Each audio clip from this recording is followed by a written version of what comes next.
kicking off this afternoon. Two things I really want to say. I think people are going to be talking a lot about, the value of Sheffield, living in Sheffield, and the value that different people bring.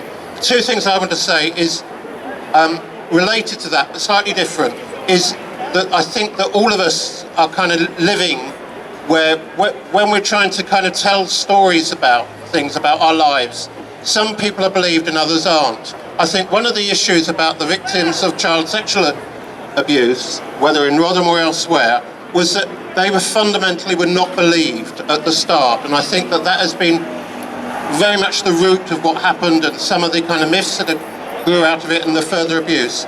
But what we need to recognise is that for a lot of asylum seekers in this city are going through similar processes where they are not believed. A lot of those are victims of sexual exploitation and abuse themselves, and I think we need to make those connections, that we believe victims, the local victims, and we also believe victims of abuse who have come to seek sanctuary in this country.